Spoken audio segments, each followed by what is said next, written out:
In today's sporting landscape, pressure comes from all different places. With the rise of social media, more mainstream footy media, and anyone can have their own opinion, meaning that when the pressure does come on AFL players or coaches or umpires, it comes in waves. And as we hit the 2023 season, almost still feels too far away, there are going to be a bunch of players that are under the pump for the new year. I'm going to take a look at 8 of them, why they're under pressure, what they can do to get out of it, and what we might see from them in 2023. These aren't ranked, they're just in alphabetical order for the clubs that they play for. Makes it easier that way. Like the video. If you like the video, click that button. Subscribe if you haven't already. We're almost at 700, and let's get into it.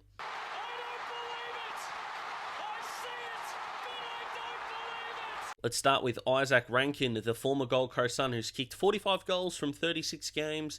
Now, he's the kind of player that did get in a little bit of trouble pressure-wise from the media for trying to do a bit too much without being a great team player. But now that he is a Crow on the big bucks, that is only going to be amplified throughout 2023 and beyond. Giving up pick 5 is no mean feat. And the Crows are going to have to do special things in that forward line if they are going to rise up the ladder. We saw Darcy Fogarty take a step forward in 2022. He's going to need to do that and more as Isaac Rankin joins Josh Rochelle in what in a few years could definitely be a very potent small forward line. But for the now, are still more questions being asked than being answered. The Crows, I don't expect to be a fantastic team in 2023. Rankin could bring people in the door, which is going to be important for the Crows. Sport is a business after all. But Rankin is going to be under the pump if the Crows start poorly, or, of course, if he does. The Crows fixture, it isn't great in 2023, but he's going to need to perform to not only justify the contract, but to keep the media types and social off his back. Joe Daniher, after kicking 4 goals, 1 in his first final, he's kicked 7 in the following 5 finals since. What he does in the home and away season almost doesn't matter in the sense of he could kick 30 goals, he could kick 80, but if it doesn't result in a Brisbane premiership, he, Eric Hipwood, maybe even Chris Fagan as a coach, are going to come under huge scrutiny. He needs to perform when the spotlight is on him. He got out of the Victorian spotlight, of course, at the Bombers, but the spotlight is going to be on him as Brisbane are attempting to build a super team to potentially upstage the Cats. If it reaches September time, and I'm more than happy to put Eric Hipwood in this category as well, considering the huge contract extension, Daniher is going to have to fire. We know Jack Gunston will, considering he's kicked 12 goals in 4 grand finals overall. It's up to Daniher to take that next step, create that potent forward line that can make opposition defenders worry. And of course, even if it's bringing the ball to ground for the likes of Charlie Cameron, Zach Bailey, and the like, he just needs to perform. It's as simple as that, and it's going to come from everyone if he can't, once again. Darcy Parish has a fantastic knack of finding the footy, but a 221 to 280 kick to handball ratio is not what the Bombers fans need, especially in a new age footy where power midfielders taking territory and the 666 rule bringing on clearances and putting opposition defences under pressure. Darcy is going to need to bring a more uncontested forward running part to his game. He's seemingly got 2 paths as he approaches free agency. Is that becoming a Lachie Neale type, who did cop some criticism for a similar handball first happy play style in his early days at Fremantle, but can he break that bubble much like the Brownlow medalist did, become one of the best mids in the competition? Or could it be a bit like Matt Crouch, a guy who was definitely in the upper echelon of midfielders at one point, but now he's seemingly on the back burner? Darcy Parish is a very good footballer. Don't get that wrong.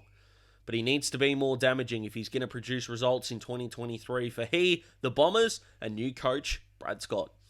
Luke Jackson, the new Fremantle recruit that Freo did give a bounty up for, and Jackson did cop some criticism last year for seemingly checking out, but in 2 finals, he had 7 and 6 tackles respectively. I mean, that does tell me that he was putting in a big effort. For a number 2 ruckman, he had 22 hitouts in total. Not fantastic, but he's got a new lease of life at Freo, and the Purple Haze are going to bring him on magnificently. Personally, I think his role needs to be as the number 2 ruckman, this midfield wing hybrid kind of role.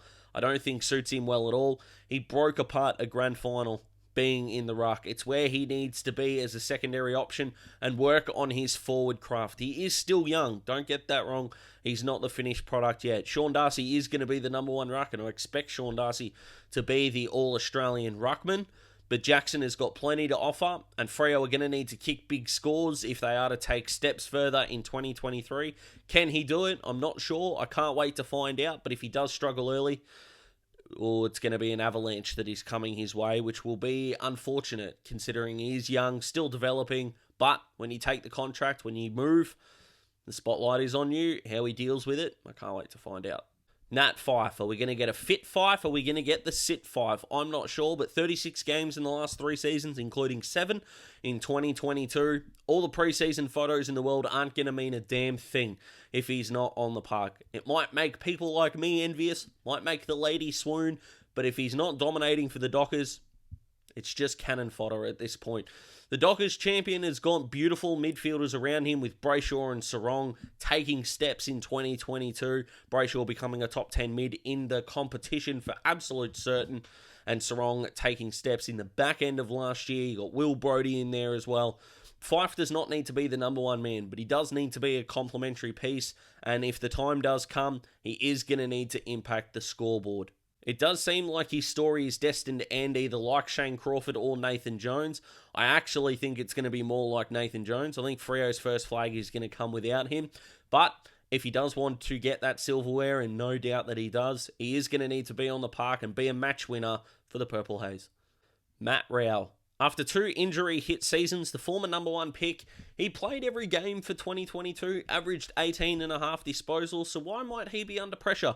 I can hear you ask. Well, considering 12.7 of those disposals were contested, and his ability to break away from stoppages like he was doing in his first season before he got injured against the Cats, he just needs to add a bit more to his game. Call it the number 1 pick curse, if you will, but Noah Anderson has firmly gone past him, and Anderson is going to be in All-Australian talks next year, I believe, being on a wing, if at some point wingmen are actually allowed to make the team. Rowley's going to need to become a power midfielder, work his way around the ground, and a fit preseason, I believe that he can do it, but number 1 picks do cop more criticism than anyone else, so I think he is going to be under the spotlight early. But if there's anyone from this list that I have the most faith of breaking out of, it is probably Rowell. I just love the way he plays his footy, and Gold Coast are going to need all the match winners they can get if they are going to make a maiden finals appearance. James Worpel.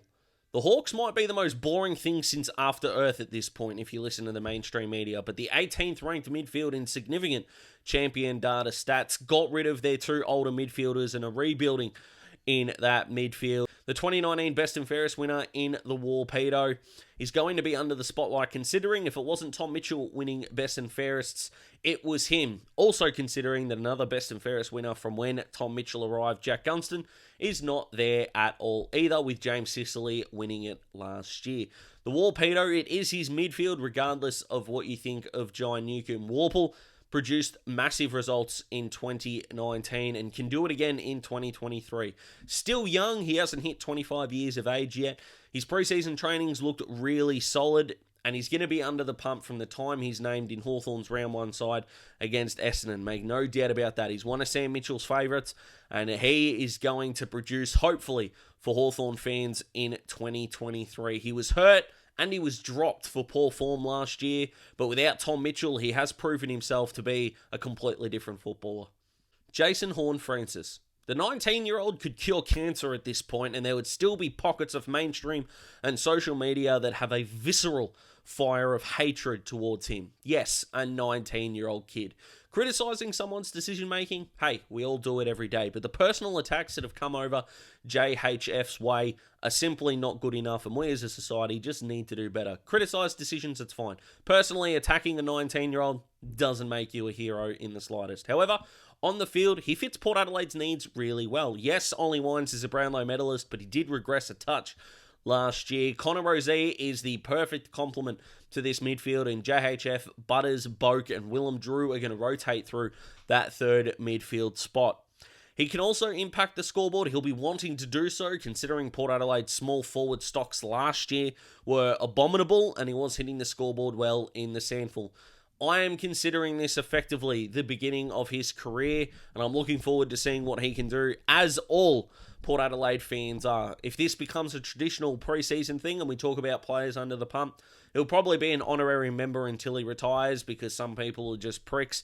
But I really hope he has a breakout season in 2023, except when he plays my team. That's it, guys. These are the 8 players under pressure in 2023. There are plenty more. Comment below. Let me know who you think I missed. Maybe there could be a part 2 in the works. But this is the last video before Christmas. I really appreciate the support you guys have given since I've jumped back on the platform. We are so close to 700 subs, so if you could hit that subscribe button and become part of the best footy family on YouTube, I would really appreciate it, as would the family members. I hope you enjoy this style of video. Again, let me know what you think, and if you like it, help other people find the video, and that's by clicking that like button. If you celebrate the holidays, have a fantastic time. If you don't, I hope you get some time off work and you can still enjoy the end of the year as well. Not sure if I'll be back between Christmas and New Year. Keep an eye out. That's why you click the bell and get those notifications about when I upload. Take care of yourselves, take care of each other, and until next time, goodbye.